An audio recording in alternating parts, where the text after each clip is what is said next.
Okay. Hello and good morning, one and all present over here. I, Dr. Pallavi, on behalf of AHMC, that Antarbharti Homoeopathic Medical College, Dabha, welcomes all on this beautiful Sunday morning. It's our 8th webinar of National Webinar Series, and today on this session, we are honored to have Dr. Saptarshi Banerjea sir from Calcutta, West Bengal. And we AHMC team are extremely happy to welcome you, sir. Now, I will invite Dr. Akhilesh Khan sir to have little introduction about Dr. Saptarshi Banerjea sir. Sir, please. Okay. Good morning, everybody. Respected principal sir and teachers, those who have joined here in this webinar. My students, beloved students and interns, and so many students have joined from Calcutta also. And obviously, I congratulate and convey my best wishes to my student, today's speaker, Dr. Saptarshi Banerjea. Saptarshi Banerjea now at present needs no introduction because very popular in this homeopathic field. In the different sphere, he has been attached starting from the B-Join and so many international forum in homeopathy. He is attached now and very popular. So at present now, though in spite of that, I would like to share some experiences with his family as well as personally with him, because he was the direct student of so many stalwarts, and he was a BHMS student of Calcutta Homoeopathic Medical College and Hospital. As you know, it is the most oldest institution as here, and thereafter he did MD from my College of Administration at DN, the Homeopathic Medical College in Maharashtra. Saptarshi belongs to a family in India, rather. That family started their journey with the 5th generation homeopath, their journey with the homeopathic field. His grandfather, his father, his grandfather, all of them were attached to the homeopathic field. Rather, I used to say that he bears the 5th generation homeopathy, 5th generation homeopath, and I used to say his genes are imprinted with the homeopathic potentiations. He did BHMS from Calcutta Homeopathic Medical College Hospital, and he stood fast. All along, he stood fast in university examinations, Calcutta University and West Bengal Health University, and he stood different subjects, and he got 75% honors marks in 9 subjects, and he got gold medal award above the 80% as you know, as per the Central Council of Homeopathy norms in so many subjects. Rather, he has break the achievement of his father in the homeopathic field, because his father also stood fast and got so many gold medal in the homeopathic subjects. Saptarshi, now he is attached to it, Japan Institute of Homeopathy, Tokyo, and also with the Allen College, as you know, that is in the Essex, Bengal Allen Medical Institute. Originally, the Bengal Allen Homeopathy Medical College is the very old college in West Bengal that was founded by his grandfather. And ultimately, that college was due to some lacunas of the norms of the CCH closed. And that N.K. Banerjea College, all the properties were donated for the development of the college, of the N.K. Banerjea College. His grandmother, Madam, donated. And that college was founded, and later on, the Bengal Allen Medical Institute, was established by Subrata Banerjea. That Subrata Banerjea is my very close friend. He did her BHMS from Calcutta University along with me. And we were the first batch of BHMS in India, because the Calcutta University started BHMS course in the first. Now, Saptarshi having good fellowship of the academics from the Calcutta Homeopathy Medical College, and now he has been lecturing in the different spheres in different countries, starting from the Malaysia and different other organizations, and like Thailand, and also with the Japan's, it is a new thing because of the Japan Homeopathic Institute. They are also developing homeopathy in their own country, and obviously with the help of Saptarshi Banerjea. So I already have shared his biodata to the different groups, in the details of his biodata in the AHMC groups and also in the different WhatsApp groups. And so I don't like to linger the introduction of Saptarshi. I wish him best wishes in this occasion and obviously in his life. When he passed in the MD, I requested him, please Saptarshi join in the academy as a teacher. His result was so excellent, easily he can get the chance. But he's told, no, I have to look after my own sphere, because of which is established by his grandfather. So they are very busy with the practices in Calcutta, as well as a different part of the country. And also he's a good, very orator, and also giving lecture in the different part of the world, starting from the England to other part of the country. So I hand over to my principal, sir, and partly madam to start his program, the beautiful program, expecting too much from him. So I request partly madam to start the program. Okay, thank you very much, sir. Okay, thank you very much, sir. So I will invite Dr. Saptarshi Banerjea, sir. From my side, I will give little introduction about Dr. Saptarshi Banerjea. He is an eminent homeopath from widely respected homeopathic family, and we are lucky to have such an eminent personality on this our national webinar series. So I will request Dr. Saptarshi Banerjea, sir, to start your lecture and enlighten us with a bucket full of knowledge. Please, sir. Hello, good morning, everyone. I'm Dr. Saptarshi Banerjea. Thank you to my sir, Dr. Akhilesh Khan, for giving such a vivid introduction for me, which sometimes has interesting details, which is not often shared in other seminars which I have done. As we understand, the time is limited, so I will keep it very interesting and quick so that you don't feel like you wasted your Sunday morning on me. So I'll give you a few very interesting tips, few very interesting anecdotes in the next 45-50 minutes, which you can take back, which you can implement with your patients. If you have seen my topic today, that is, I'm sure it would look interesting for you to listen in on me on a Sunday morning, which is case stories of Calcutta, Bengal homeopaths. To be honest with you, in the 1920s and 1930s in Calcutta, it was regarded as a Mecca of homeopathy. People from all over the globe used to come and study in Calcutta, used to be in awe of the homeopathy which was practiced, preached through Calcutta. Obviously, over time, that has somehow been diluted or somehow been lost in different attractive propositions coming up across India, across the globe. But what I'll be sharing to you today is fantastic case stories which I have heard, which I have read, and which I have also implemented in my clinical practice as well. Case stories which are astonishing of homeopaths from especially pre-independence era of Bengal, when it was regarded as a Mecca of homeopathy. To be honest with you, when I go to many seminars across the world or across India, I'm asked the question, what is Calcutta method of homeopathy? What is Calcutta homeopathy? Because, in different parts of India, there is the Mumbai group, there is another group which have different methods of homeopathy. But one of the things which I'm unable to explain is I don't have any method of homeopathy.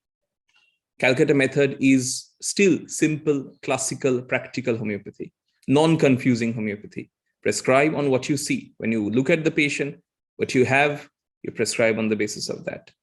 And I'll be sharing with you a few very interesting cases which will further stamp that ideology, which will further stamp that authority which Calcutta homeopaths had and still have, fortunately. Calcutta's method has always been from Metromedica to repertory. If you know your Metromedica, you absolutely don't have anything to worry about. Unfortunately, in today's world, you'll see repertory is being regarded as the top thing to go to, and students are unaware of reading Materia Medica. But I was taught, and I still preach this throughout the world, that if you know your polychrist like a mother knows her child, you'll be a fantastic homeopath. So know your polychrist, know your Metromedica, and you won't have anything to worry about after that. I'll be sharing with you a few very interesting cases, astonishing case stories of Bengal homeopaths who have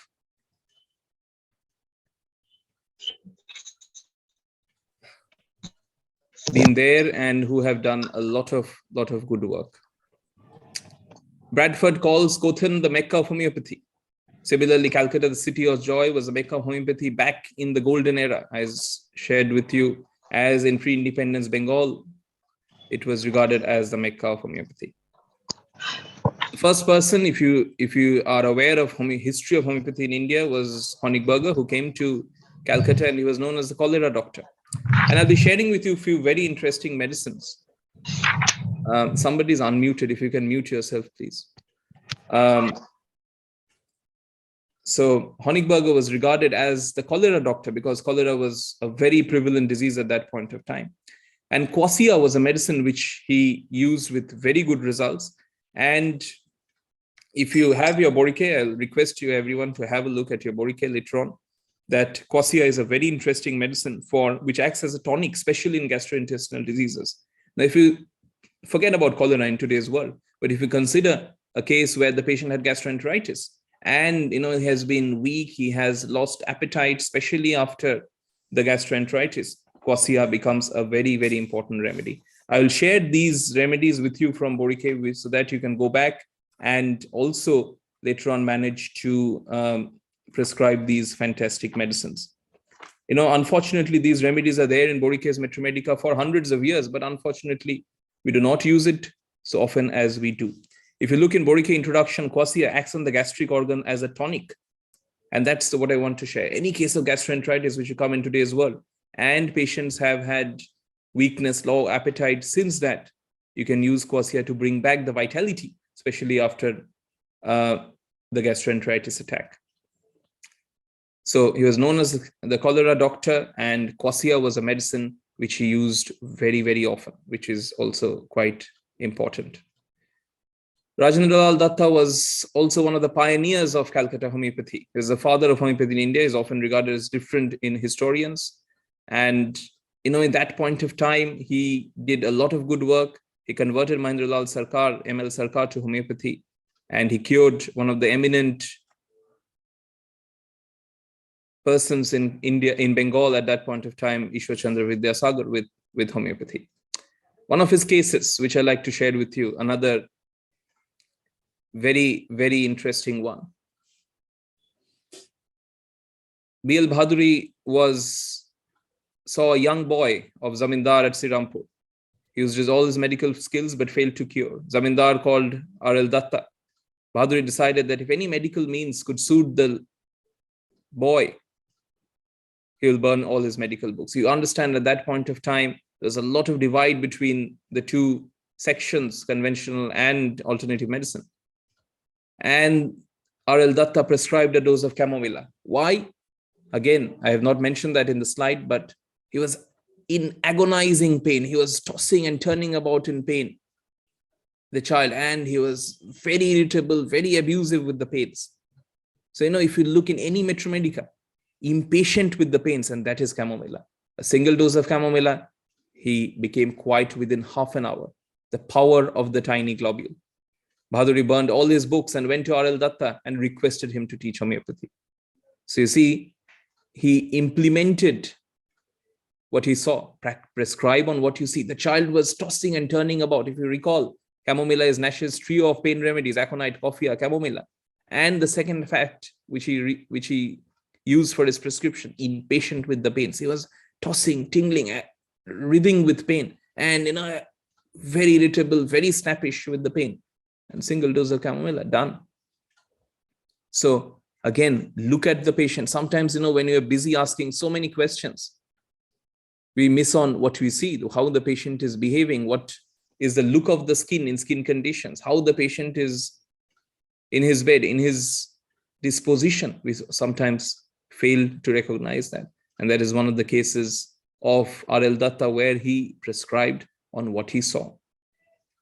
So that was chamomilla, and that is, I think, a fantastic case to denote and prescribe on what you see.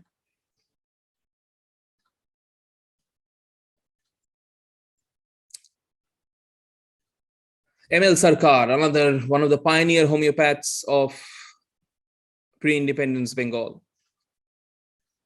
He was a conventional homeopath who converted to homeopathy in those times. Another of his fantastic case, severe diarrhea of a person. Symptoms pointed to sulfur. But again, he used to give importance to certain symptoms. Sulfur always mentions when the stool passes, it feels hot sensation, a burning sensation because of the acridity of sulfur's discharge. But this patient, instead of mentioning the stool felt hot, he felt a cold sensation during passage of stool. And that was a PQRS. So you have to learn this as well. And when you read case stories, when you understand case stories of eminent homeopaths, you understand that the thought process. All the symptoms pointing to a sulfur, section 7, totality of symptoms. But you also have to appreciate section 153, where he talks about uncommon, peculiar, queer, rare, strange symptoms. And sometimes if you have PQRS symptoms, it can ignore the entire totality. And M.L. Sarkar's, this case was a guideline to that all the symptoms pointing towards sulfur, but a PQRS, a cold sensation while passing stool. And if you look in any repertory, any Metromedica, cold flatus, cold sensation while passing stool, you will find conium is mentioned. And even in many Metromedicas, it will mention that a cold sensation, coldness while passing stool, that's a feature of conium. So prescribed on PQRS, prescribed on uncommon peculiar symptoms. So whenever you are taking a case, make sure, especially for the young homeopaths joining in, try and see what is uncommon. Uncommon in terms of what every patient will not tell you. When you do cases, you'll see there are some symptoms which are mentioned by most of the patient. There's a symptom, this is not mentioned by everyone. And that's your PQRS in the 21st century. Because of so many levels of suppression in today's world, patients are on so many medications. Sometimes it's very difficult to get a very clear PQRS symptom. But if you have something which is a little uncommon, which you feel is different from other patients, give importance to that. And such is the beauty of M.L. Sarkar's case. Conium was prescribed. Potencies I've not mentioned here, but most of the potencies used in these cases were 30C and 200C. So there was hardly any LM potency prescribing, but 30C, 200C was the potencies. If there was any aberration, I will definitely share that with you.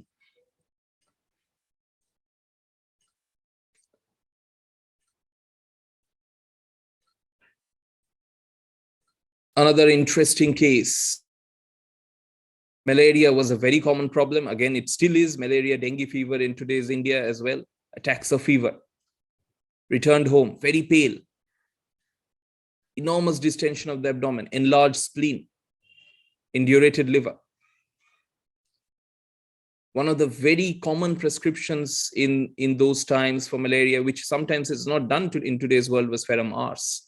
Ferrum ars was prescribed considering the anemia of ferrum, the weakness of arsenic, with hepatosplenomegaly, liver, spleen enlargement was there.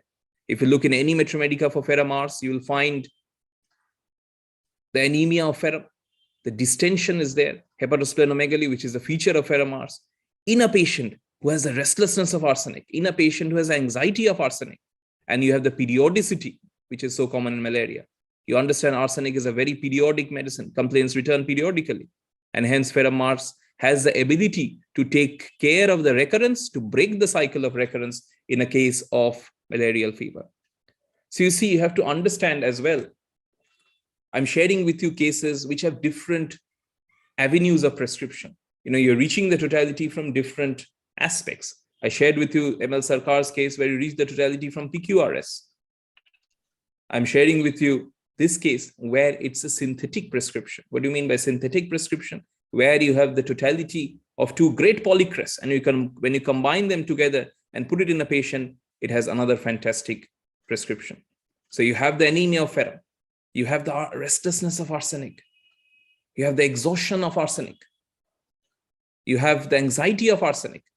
And in malaria, you understand it's a periodic recurrent fever. So arsenic will have the ability to take care of the recurrence, to break the cycle of recurrence. And in its totality, when you combine the ferrum and the arsenic element, in its totality, ferrum ars is a superb medicine for hepatosplenomegaly. I use it with very good results in cases of thalassemia as well. You understand with thalassemia, you'll find the same degree of symptoms, same group of symptoms with the anemia, with the debility, with the recurrent fever, as well as in malaria as well. Ferrum ars becomes a very, very superb medicine. So Kent mentions in different drugs, in different remedies about synthetics, where you have ferrum and phosphorus element in its combination, ferrum phos is prescribed, calcaria sulfur element, calcaria sulfur is prescribed. Similarly, here, this is another fantastic way of prescribing ferrum ars, where you have the ferrum and the arsenic totality in togetherness. And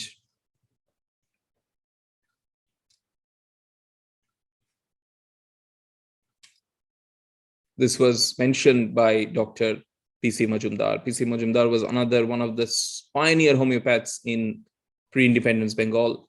And this is one of his cases where he had achieved very, very good results. And malaria was a condition which was tackled with very good results in the subcontinent with ferrum ars. So try and understand the different avenues of prescription as well. You understood the PQRS, you understood the synthetic prescription, combining symptoms, features of two great polycrests. Another aspect of prescription.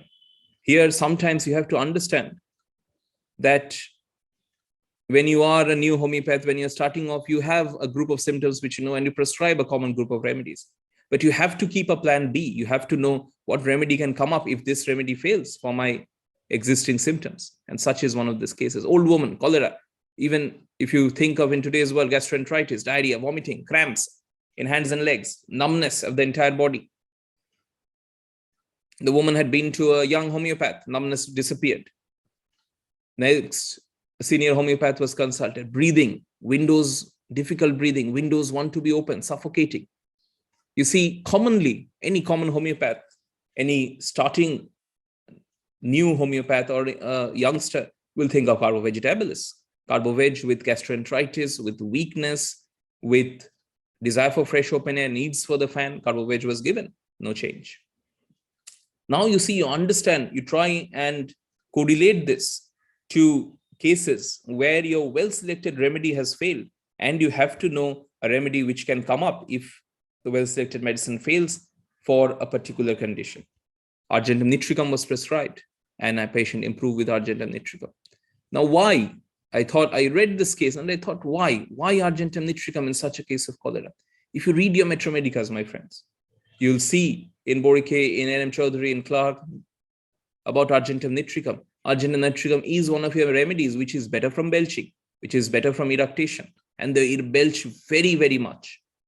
If you look in any repertory, you will find they're better by eructation, like carbo veg. If you look in any Metromedica, Argentum nitricum wants fresh open air. They crave for fresh open air. They're chilly when uncovered, yet they're smothered up, wrapped up. So they need fresh air. Now, if you think of both those two symptoms, better by fanning or better by fresh open air, and you combine that with better by eructation, the top remedy you'll think of is carbo veg. But you understand here, that's the beauty of Calcutta's homeopathy. They had a plan B ready. When your well-selected medicine fails, you know that if carbo veg fails for better by eructation, better by fanning, I have Argentum nitricum at my disposal. So sometimes it's important to analyze these remedies. And believe me, after reading this case, I have had wonderful success with arginate in cases of gastritis, in cases of chronic gastric issues, where the patient will tell you I'm better by belching, where the patient will tell you I need fresh air, and you prescribe Carboveg didn't help, and you see the patient is an anxious, apprehensive patient. Carboveg doesn't have that disposition. Carboveg is more of a slow, sluggish because of the carbonates, whereas argentum nitricum will have that hurried, hasty, anxious predisposition, which is important. So, the best way of incorporating these remedies is in correlation with remedies we use. If you're using Carboveg, I'm sure which every one of you do, put a note wherever you have notes for Carboveg, that if Carboveg doesn't work for gastric issues, I will turn my attention to argentum nitricum, because you have to understand the disposition. A slow, sluggish, lazy carbonate will never have the anxiety, the apprehensiveness, the hastiness, which is so common with arginate, with the better by adaptation, with the better by open air. And that's important. So here, with this case, you learn that sometimes when your well-selected medicine has failed, you have a note of what is the other remedy which can follow up in such cases. And this is a perfect example of how a youngster sometimes couldn't help to the entirety of the case, but when a senior homeopath was consulted, it got completely better.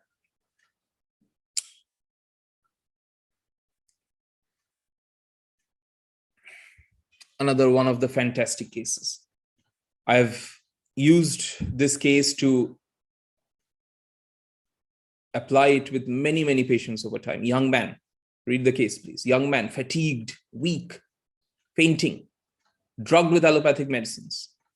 And because of the excessive allopathic drugging, kidney was affected. It put a stress on the kidney, strain on the kidneys. Urine blackish, red, pain in the kidney region. So in the loins, when they're pressing it, there was pain. Excessive thirst, burning of the entire body. Restlessness, feverishness in the afternoon. Vomiting of food. Naxomica was prescribed as the patient had been overdosed. You understand, this is important to understand as well. If you read the symptoms, fatigue, thirst, burning, restlessness, afternoon rise of temperature, vomiting, you find all the conditions pointing towards arsenic. But, and I've learned this through many cases of preeminent Bengal homeopaths, that when you have a block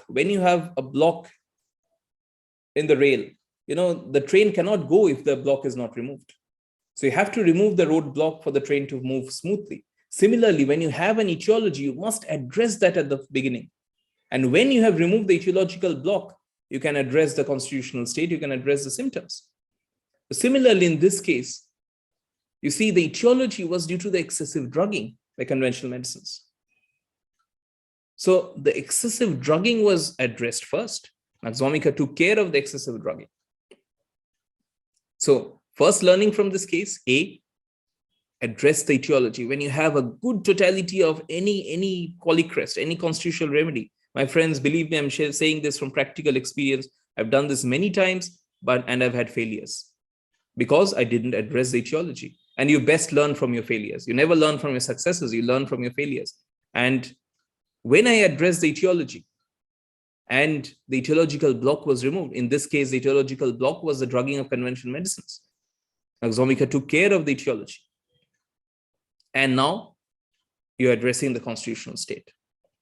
And now you have to understand this. When you have these symptoms, fatigue, restlessness, vomiting, thirst, burning of the body, so you have an arsenic totality. But which organ is the primary seat of affection?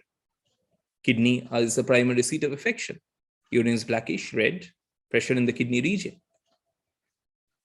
Now you have to understand, analyze the second part of this case, that when you come across such cases where you have a good totality of a polycrest, but the entire seat or entire sphere of action is concentrated on a particular organ, which is the kidneys here. And in such cases, you have satellite remedies, which will help you in practice to overcome that state. And in this case, the satellite remedy was arsenicum hydrogenisatum. If you look in Boricae, for arsenicum hydrogenisatum, it's a remedy in Boricae, and I will read this for you. Introduction, general action of arsenic more accentuated, anemia, hematuria with general blood disorganization, hemorrhages from mucous membrane, urine suppressed followed by vomiting. So you have all the arsenic symptoms, but the sphere of action is concentrated on the kidneys. And there you prescribe the satellite remedies of your great polycrest. So arsenicum hydrogenisatum is such a remedy. And this is not a new remedy. This is not a unknown remedy which I'm talking about. It's there in the main section of Borica. It has been used wonderfully with practice, but unfortunately, it's sometimes overlooked in today's modern day world. 12x was prescribed, probably due to availability. You know, sometimes these remedies were not available in all potencies in those times. So whatever was available, they used to give it to the patient. Follow-up, no vomiting or fever. Urine had no blood. Spoke rationally, wanted some more food. Appetite increased. Urine didn't have any morbid products. So you see the beauty of the remedy. So what you learn from this case here, when you have a good totality of a polycrest, but you see those cases, so suppose you have prescribed arsenicum alum, many of us will do that, but arsenic is not responding. You revisit the case, you reassess the case, and you see there's still the arsenic totality, why it's not helping. And now you look at some lesser known remedies of that arsenicum group. You look at the satellite remedies of that arsenicum group, and you'll find arsenicum hydrogenisatum mentioned there. So go back to those cases of kidney failure. Go back to those patients which you have of renal failure, patients on hemodialysis, and you have prescribed arsenicum in those cases. You have prescribed arsenic 30, 200, and patient is not responding, and you feel frustrated that, you know, it's a good arsenic totality, why is not responding in this case? But perhaps what you need is a satellite remedy, and that is arsenicum hydrogenisatum.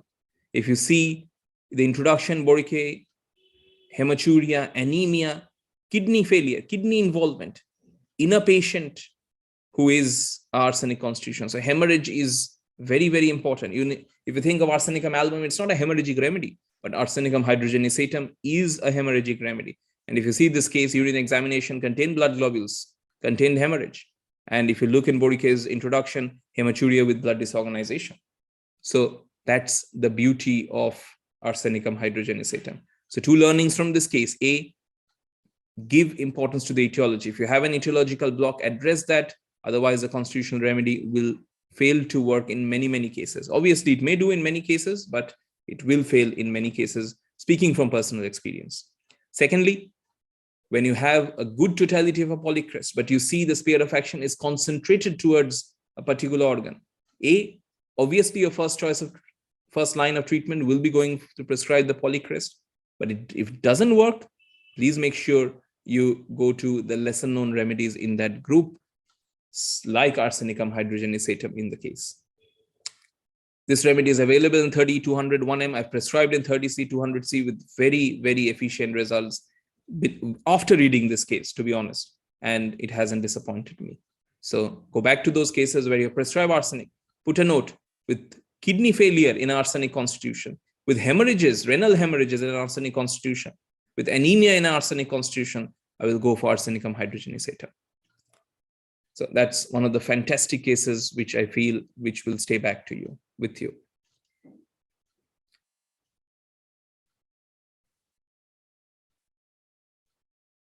Another very, very interesting case. A woman whose son died.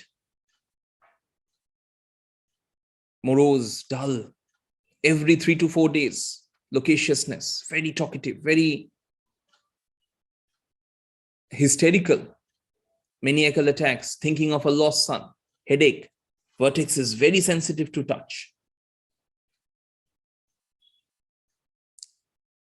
Now, when you look at, again, at the apparent case, and this is also an important understanding that you know remedies which will follow when your well-selected medicines have failed.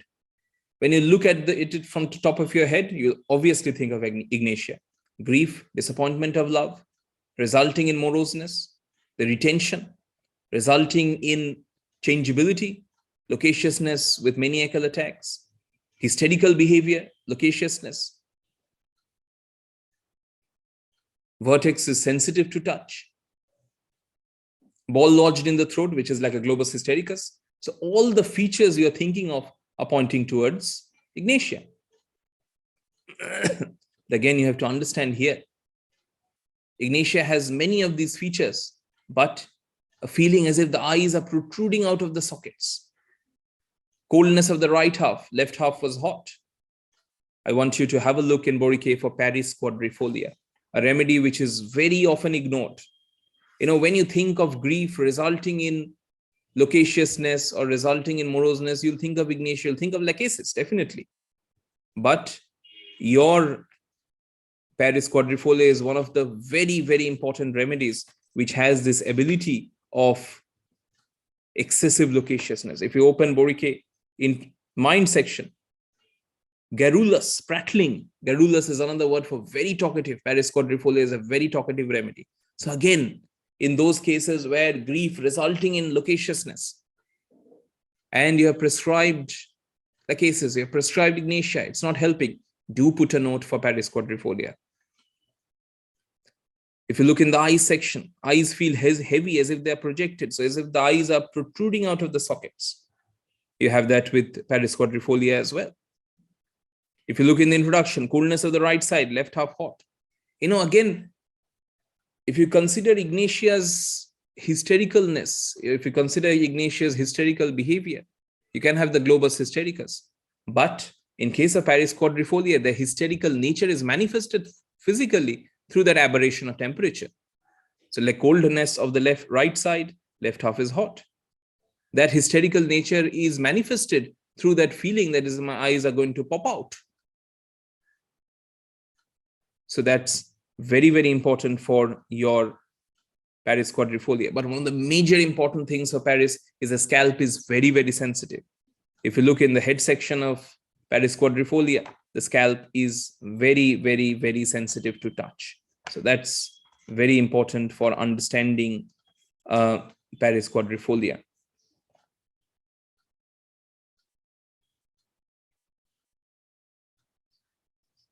So you see, these cases you have to understand as well that when I know the remedies which work, and then coming up with cases where I have remedies which do not respond to my first line of remedies, you have to know what you can prescribe after that. So put a note wherever you have notes for Ignatia, and you're prescribing Ignatia for grief, you're prescribing Ignatia for disappointment resulting in hysterical behavior, and Ignatia isn't working, you think of Paris quadrifolia. You prescribe lachesis for grief followed by loquaciousness, hysterical behavior, and lachesis as well. Lachesis isn't working, think of Paris quadrifolia. Also, one of the things which I haven't mentioned in the slide here, Calcutta's homeopathy was famous because, and that's one of the things which I try to practice and preach throughout my teaching commitments is we know comparative metromedica. Sometimes when you look up in the repertory for loquaciousness, you'll find 50 remedies. And it's very difficult to understand the subtle differentiation between remedies. And that's why it's important to understand, analyze what is comparative metromedica. B.N. Banerjea's this case where he had the loquaciousness, he had the grief, disappointment, Ignatia was obviously the first choice. But one of the things he gave a lot of importance to is the vertex sensitiveness to touch. And now here, if you understand the comparative metromedica with Ignatia, Ignatia also has a nail-like driven into the parietal bone. Nail is piercing into the head. But Ignatia is better from pressure. He's better by lying on that side. So the better by pressure in Ignatia is completely the opposite with Paris, where they do not allow any touch on the head. And that sensitiveness, and that is the subtle differentiation of comparative metromedica, which you have to understand here. And sometimes which prescriptions, which may look apparently easy to read at, but there is a wonderful comparative metromedica understanding to such cases. So Ignatia is better by pressure, better by lying on the head, on the affected side, whereas in case of Paris quadrifolia, there is a sensitiveness to touch. So that's very, very important to understand. Now, when you try and understand related remedies, I always try and share that you have to understand the similarities first. What is similar between Paris and Ignatia? Both have an etiology from grief and disappointment. A. B. Both can be talkative. C. Both can be hysterical. D. Both can have globus hystericus. So that is common to both the remedies. But you have to understand here, Paris's hysterical behavior is manifested through the protruding of the eyeball, is manifested through the difference in temperature in two sides of the body, and is manifested through a very, very, very sensitive vertex, which in Ignatia is better from pressure. So that's important for Paris quadrifolia. Put a note wherever you have notes for Ignatia. If Ignatia doesn't help, Paris can help in many such cases.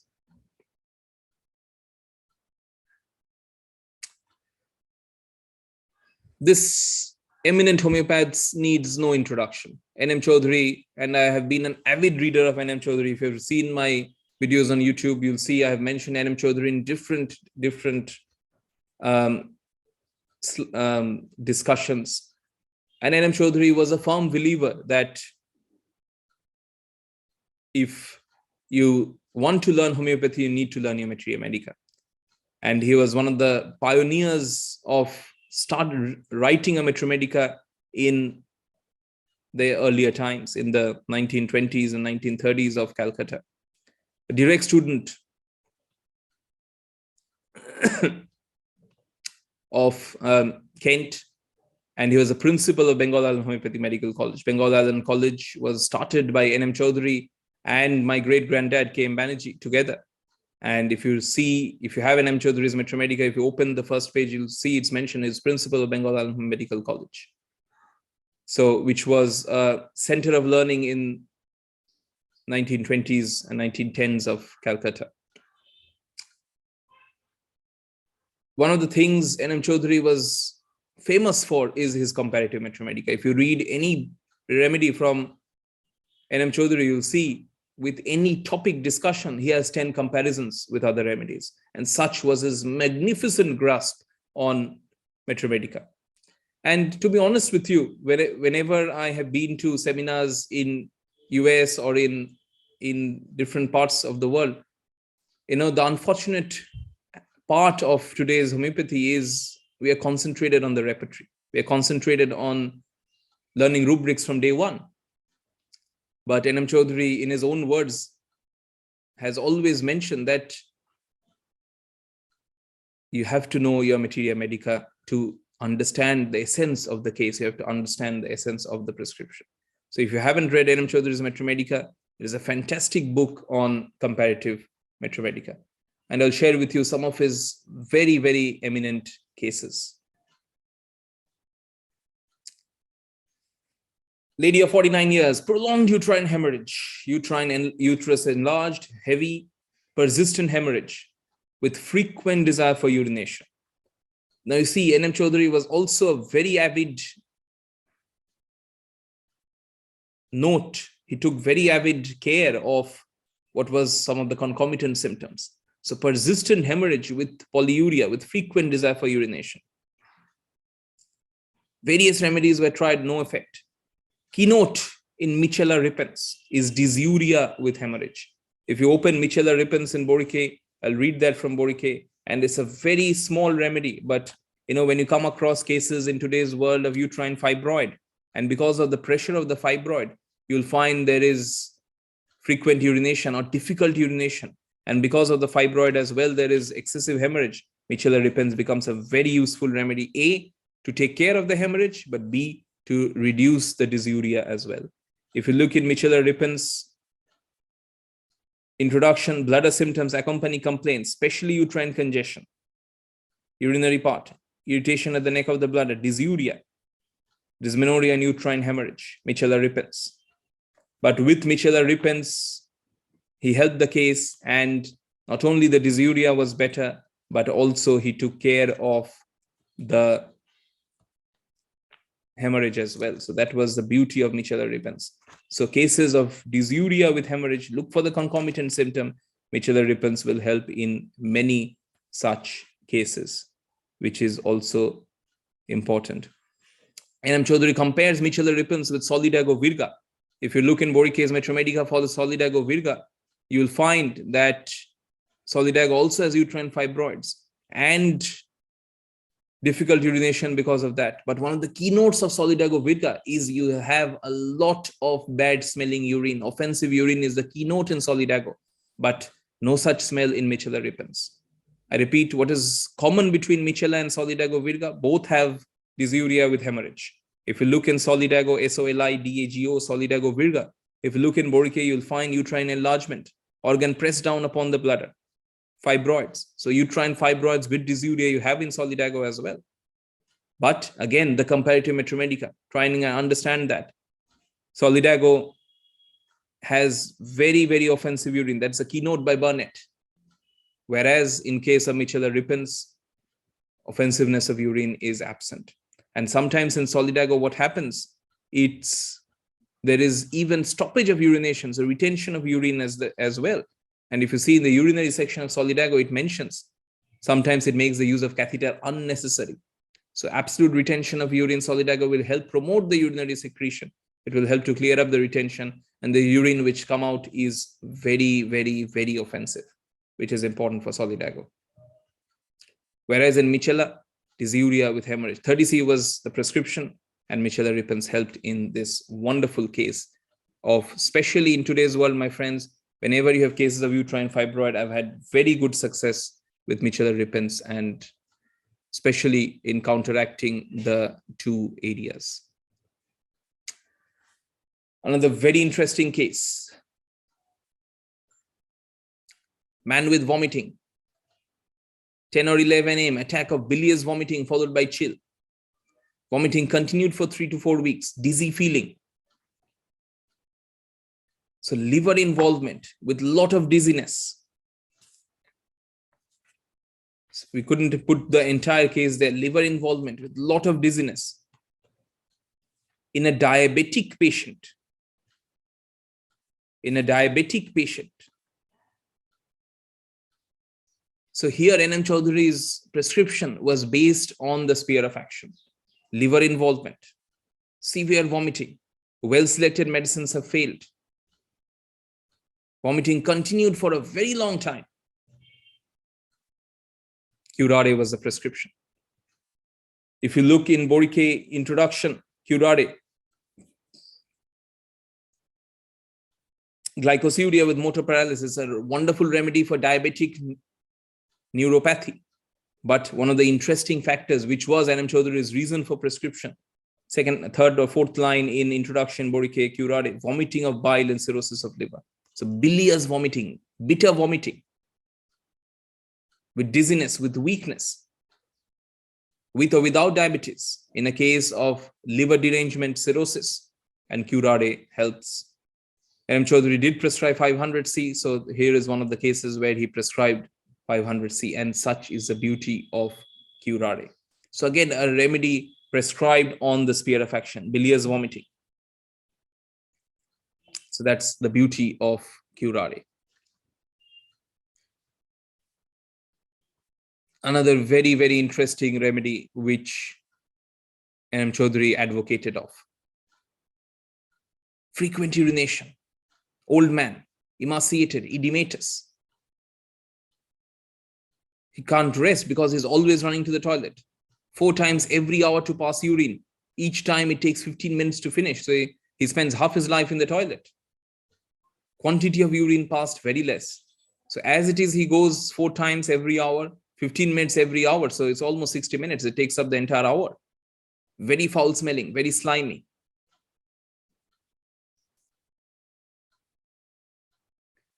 Uva Ursi was prescribed. Why?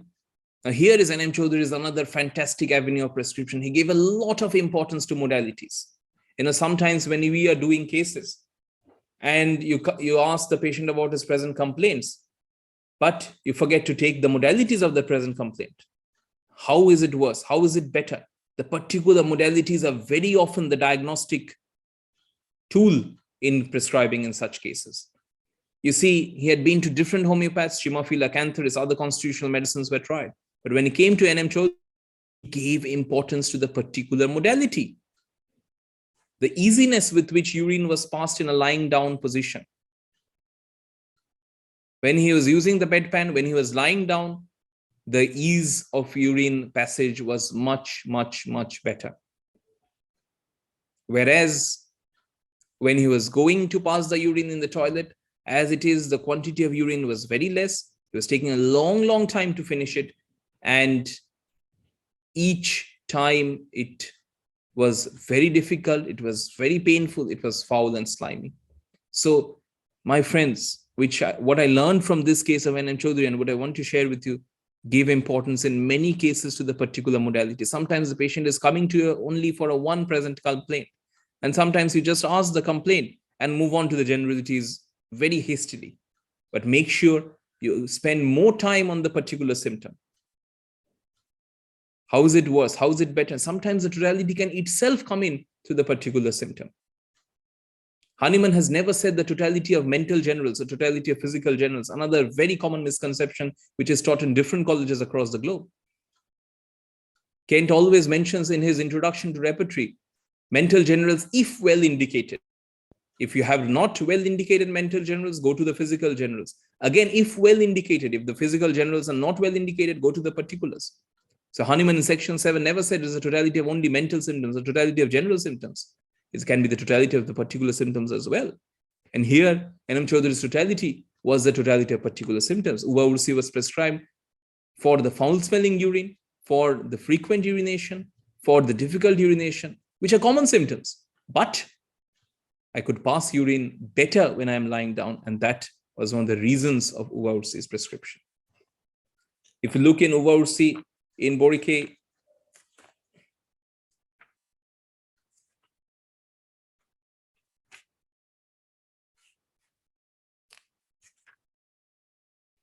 introduction, urinary symptoms most marked, cystitis with bloody urine, burning after the discharge of slimy urine. But it's not mentioned in Borike, but when you look in different Metramedicas, you'll find this mention better by lying down. Sometimes Uva ursi can have a congestive backache with the polyuria, and they're also better by lying down with the backache as well. So that's also important for Uva ursi.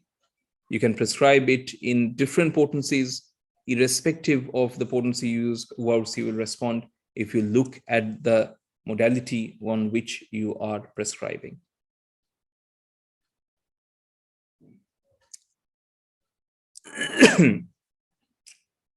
Another case where he gave importance to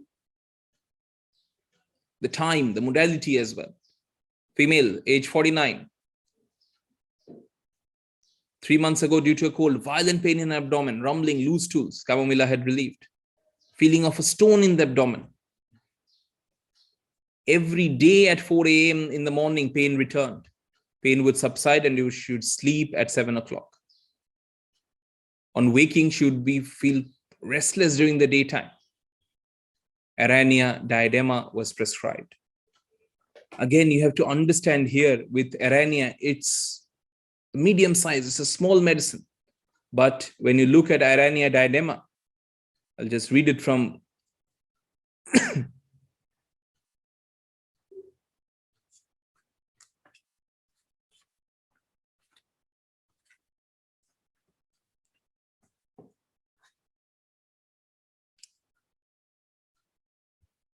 if you look in the introduction, all symptoms of Arania are characterized by periodicity, are characterized by coldness. If you look in the fever section, and that is what was the reason of prescription of N.M. Chaudhary. Feeling of stone in the abdomen. Now, you see, N.M. Chaudhary knew his first group of remedies, and that is what I want to share with you when you go through these cases. When you read feeling of stone in the abdomen, you'll think of Naxomica, Pulsaria, Banerjea. That's your top remedies for that stone feeling in the abdomen, that for heaviness in the abdomen. Pulsaria, Banerjea, Naxomica. But again, you have to know, when you are dealing with many, many patients, you have to know what is my second group when I will have failures in these remedies. So N.M. Chaudhary had prescribed those remedies in the case, but that stone feeling in the abdomen was not going. And if you think of Banerjea, Naxomica, Pulsaria, none of these have periodic return of the complaint. But when you combine that two features, the combination of that stone feeling in the abdomen, and you combine that with periodicity, and that what pointed towards Arania diadema. If you read the fever section, feeling of stone in the abdomen at the same hour daily. And that's the periodicity. So you see, combining A, the periodicity, B, with the sensation, and you're prescribing the similimum in the case. So three things I feel you can learn from this case. A, you know your group A remedies, you know your top remedies for a certain condition, for a certain symptom, which is a common symptom. A stone feeling, I feel like a heaviness, I feel bloated, there's so much heaviness in my abdomen. You're prescribing Nux vomica, you're prescribing Banerjea, you're prescribing pulsatilla. Doesn't work. Now you're thinking, what can I think of? Patient is having a periodic return. Every day the pain is coming at the same time.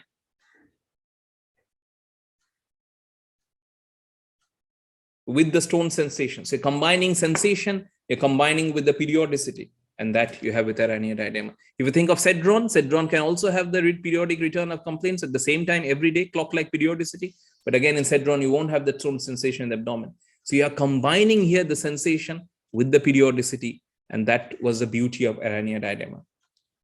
Sometimes you have to know what are your next group of remedies for a common symptom which the patient can complain of. And that's very important to understand and analyze. So that's about Araneia. Two more cases we'll do before we finish up. Another fantastic case where M. Chaudhary gave a lot of importance to concomitants like the earlier on. Pasty stools, great straining, face looked purple. So the congestion of the face with constipation, straining for stool. Sulfur was tried, Sulfur child doesn't want to pass stool, desists passing stool. But you look at the picture, child mentioned of a severe headache each time she's straining at stool. She's straining at stool and she's clutching onto her head. And you see again, give importance to the concomitant in many cases. You have the straining at stool, you're combining that with the headache. And that is what Banerjea had mentioned in a marvelous case, and indium cured the case. Headache every time you strain at stool. No other medicine, the entire Metromedica will give you this symptom other than indium. Indium is a small medicine, but you see a big remedy, a polycrest like sulfur has failed. And sometimes you need such remedies to your rescue. It's always important to know all your weapons at your disposal. You know your lesson known, you know your polycrest, but again, when you're polycrest, you had all the features of sulfur, the congestion of sulfur, the painful constipation of sulfur, but sulfur doesn't have the concomitant of headache with the constipation, and that's what prompted towards indium. So A, you know your group of remedies when your well-selected medicine has failed, but you have to know your comparative Metromedica, the combination of headache with the straining at stool, and that's important for indium. If you look in indium, in Boric, it's an italics. Introduction, headache and migraine, head, pain in head when straining at stool. That's the italic, single, uncommon, peculiar symptom, and you can prescribe on the basis of that. And indium completely cured the case. So that's another beauty of prescribing this fantastic remedy. We'll do one last case before we finish up. Again, a case where you prescribe on the satellite remedies. Elderly lady, ugly looking ulceration on her tongue, worn out, exhausted, anemic. Physicians in those times, without any investigations, diagnosed it as an epithelioma of the tongue. Mouth ulcers,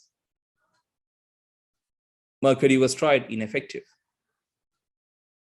Now again, the entire case is not mentioned here, but this lady had all the Cayley features, the combination of sweat, backache, weakness, profuse perspiration, exhausted, debilitated. At the same time, a continuous backache. So you had all the Cayley features. But what was her present complaint? What was she complaining of? Ulceration of the tongue. Unable to speak because of that. And you see, when you have a totality of a big polycrest, and you combine that with a sphere of action, which is the affinity for the tongue. So Cayley features in a patient who has tongue ulcerations, tongue cancer, your remedy in that case has to be Kali-cyanatum. So look at those cases where you have prescribed Kali-carb, you have prescribed Kali-sulf, Kali-ars, but the patient's major complaint is a tongue ulceration, is aphthous on the tongue. Kali-cyanatum will be wonderfully effective in those cases. I have prescribed it with very good results in palliating cases of tongue cancer, in cases of oral cancer, which is so common in today's world, with Kali symptoms. So Kali symptoms with tongue ulceration, Kali-cyanatum will be very, very effective. Within 2 weeks, ulcer had disappeared. Offensive odor was gone. Lady was alive and it didn't reappear. Such was the beauty of simple classical homeopathy. So my friends, I've shared with you different cases over the last hour, but I want you to understand the avenues of prescription. I shared with you cases where you prescribed on PQRS, the cold flatus of conium. I've shared with you cases where you prescribed on concomitant, the headache with straining at stool like Indian. I've shared with you cases where you have to give importance to the etiological block, like the Naxomica one. And I've shared with you cases where you prescribe satellite remedies, arsenicum hydrogenisatum in an arsenic case, Kali-cyanatum in a tongue ulcer of Kali's. So give importance to that as well. I've shared with you cases where you give importance to the modality. All the things are common symptoms. Urination better by lying down, Upautsi. So look back at those cases and sometimes try and analyze it from these contexts, that what you are missing out on the case. And I'm sure you won't be disappointed in such cases. Thank you very much for your kind attention. I hope you have been able to enjoy and you didn't feel disappointed on the Sunday morning. Thank you. Patle. Yes, sir. Thank you. Thank you so much, sir. We are not disappointed on this beautiful Sunday Stop morning, your skill but we sharing. are very lucky. Dr. Saptarshi, please Yeah, stop I'm your doing skill that. Okay, fine. Principal, sir. Yes, sir. Yes, sir. So thank you so much, sir, for sharing knowledge with us and enlighten us with rare remedies. Sir, you have actually wonderfully explained the rare remedies. Now, thank you very much, sir, from our side. And now I will request Dr. Meena Sumba ma'am for vote of the thanks. Ma'am, please. Principal, sir, will you say something before vote of thanks? Principal, sir. Yes, sir. Will you say? Yes, sir, please. Yes, sir. Yes, sir. Okay. So, good morning to all the participants and to our speaker, Dr. Banerjea, sir. I request Dr. Banerjea, sir, that in a coming days, at least twice a month or thrice a month, you will give a time to our students and interns for to know about the homeopathic remedies and practice. Okay, sir. Okay. Sir, there are many questions in chat box also. Which one? So there are many questions raised from participants So in chat please, box. please sir, read out the question. Dr. Saptarshi will reply.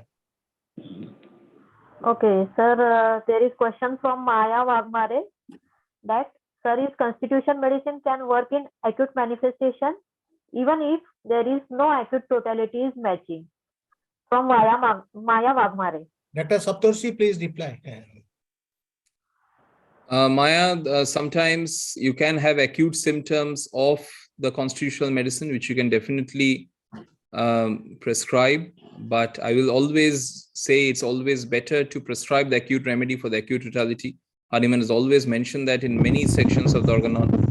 And when the acute state has subsided, you can always go on to a constitutional remedy. So that's always the safest way to go ahead with that. Any other question, Patle? Pallavi? No, sir.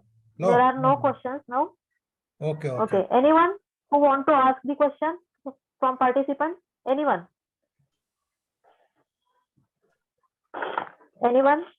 Thank you, Saptarshi. Thank you, Saptarshi, for spending 1 hour time for us.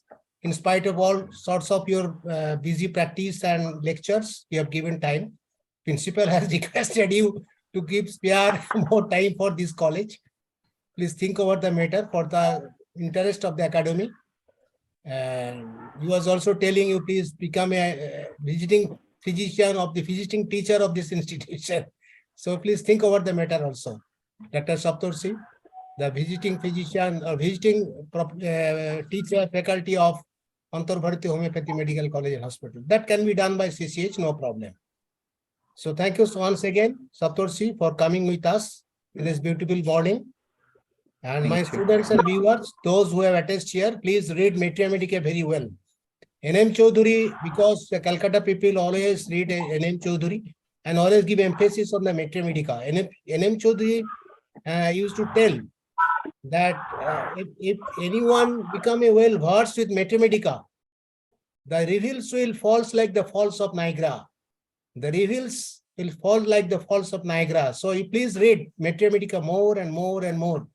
I know that the present generation homeopaths are very easy to deal with the one or two rubrics of the repertory, but there is so many cracks in respect to the find out to the simillimum until and unless you will well versed with the Mathematics. So every day, at least you read Mathematics very well. The textbook like N.M. Chaudhary, textbook like Kent, and all other books, you please read very well, very carefully, in spite of your busy practice, in spite of your BD parent students' lives. So you give in my student life, when I was a BHMS student of the first batch of Calcutta University, as I told you, at that time repertory was, before that repertory was not included in diploma course. First repertory was included in my syllabus by Calcutta Calcutta University. The repertory was included. Even the Central Council of Research, Central Council of Regulation was not published. That was first published in 1984. But before that, immediately after the enactment of the Central Council Act, the Calcutta University started the BHMS course. The first nomenclature was BMS, thereafter MBS, thereafter BHMS, after publication. During that time, first the homeopathic fraternity, homeopathic academy knows about the repertory. During that time, the Sankaran was very popular to deal with the repertory in India. And thereafter in my college, Calcutta Homeopathy, Dr. Tarabdar was very popular, and the mental rubrics of the Tarabdar book that was published by Subroto Banerjea and myself, all of them we helped extend our help to start to publication of this book, first book. And thereafter he developed. And now so many books, Theory, Dr. Theory, also the student of the Calcutta Homeopathy Medical College, always they give importance. Dr. Sosikant Theory, very popular. Anyhow, please, in spite of your all sorts of efforts to give the importance of the repertory, please read Mathematics very well, study Mathematics and comparative Mathematics very well. So thank you once again, Saptarshi. And in the tune of principle, I also request you please pass times for this college. And so many people are viewing, my viewers, I know that so many people are waiting outside because our accommodation only 100. And the recording is going on. After completion of record, I have uploaded to the different groups on Facebook, and everyone will able to understand the teaching or the deliberations of Dr. Saptarshi Banerjea. So keep with us and keep touch with the Antarbharti Homoeopathic Medical College. Jai Jagat, Jai Jagat, respected Bhav and Principal Sir. I hand over mic to the Patle Madam. Okay, now I will request Dr. Meena Sumba ma'am for vote of thanks. Ma'am, please. Yeah. Am I audible? Yes, Welcome, yes, Madam. Audible. Yes. Good morning to the whole audience and all respected teachers. In starting only, I would like to tell you the Saptarshi Banerjea sir that we have not wasted Sunday because we learn a lot, and I think the Sunday is a work for us.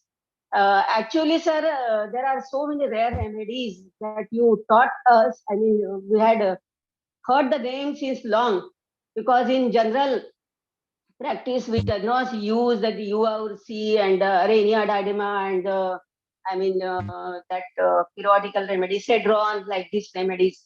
So actually we had learned a lot. Rather, I learned a lot from you, and I hope, as per the Dr. Bharbat sir, we in future we need to learn a lot from you again.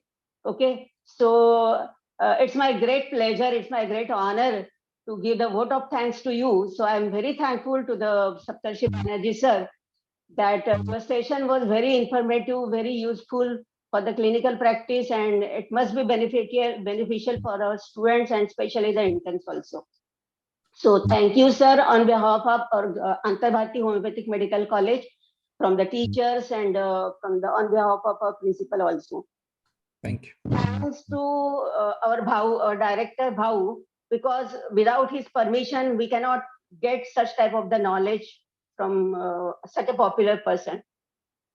Thanks to Dr. Akhilesh Khasar, our mentor, and he's a mentor of our organon of medicine, sir. So thank you. And his role is very important in this organization or organizing these webinars. Thanks to our beloved principal, sir. His also role is very important. And without all these three persons, I mean our director, sir, Akhilesh Khasar, and our principal, sir, without these three persons, we cannot get it such type of the knowledge from such a great personality to us. Thankful to all teachers. Thanks to Naman and Pallavi also. And at last, I'm giving a special thanks to our whole audience or the respected teachers. Whatever the guest teachers are there that they have been attended. So when we see the lot of rush, I mean hundreds that ho gaya hai, so we can understand the popularity of the guest.